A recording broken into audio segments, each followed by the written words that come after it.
tidur seperti ini, saya contohkan dulu ya. Jadi kita tidur, tangan ini diletakkan di pipi, ya, tangan diletakkan di pipi di sini. Kemudian kenapa kita miring ke kanan?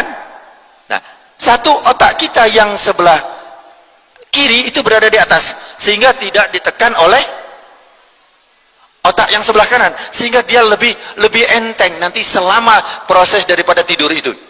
Kemudian yang kedua, secara singkat, ini saya harus cepat ini ya, nggak apa-apa ya. Jantung kita pada saat kita tidur seperti ini, maka jantung kita posisinya di mana? Di atas.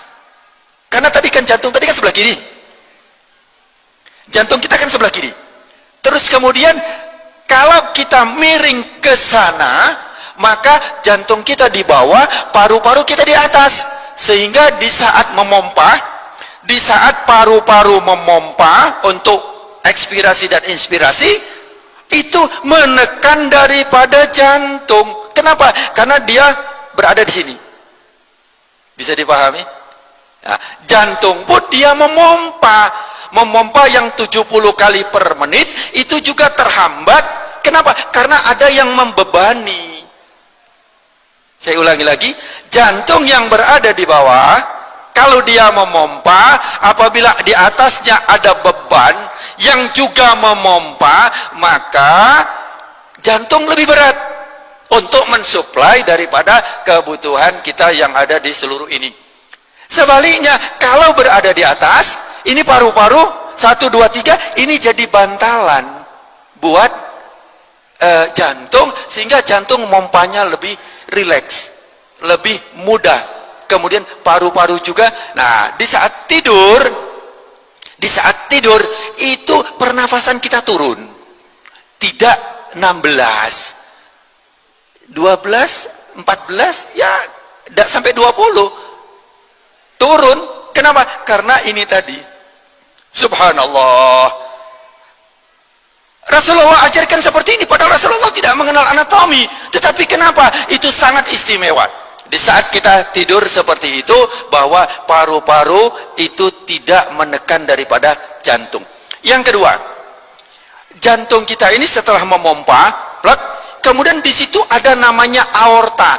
Aorta pembuluh darah yang agak besar. Itu kemudian posisinya itu lebih atas dari organ yang lain. Jadi kalau posisi seperti ini, ngapunten, seperti ini posisinya, ya, maka posisi daripada aorta tadi dia naiknya sebelah sini. Aorta itu dia gini, jantung telat masuk, kemudian dia akan memompa seluruh tubuh. Nah, ini posisinya berada di atas. Kalau berada di atas, sehingga dengan gaya gravitasi cairan itu mudah disebarkan seluruh tubuh, sehingga kita mudah sekali hilang rasa capek di saat kita tidur. Dan juga pembuangan dan pembersihan daripada di saat tidur itu adalah membersihkan racun. Racun-racun itu dibersihkan di saat kita tidur. Allah subhanahu wa ta'ala membuat mekanisme itu. Kenapa kita ngantuk, kenapa kita tidur, itu adalah sebenarnya karena Allah sayang sama kita, agar tubuh kita itu tetap dalam keadaan kondisi yang betul-betul prima, betul-betul istimewa. Tidur berapa jam? Nah, ini banyak teori yang mengatakan 8 jam. Sebenarnya bukan 8 jam, kalau bisa 6 sampai 7 jam. Sedikit saya lanjut. Rasulullah tidurnya tidak malam.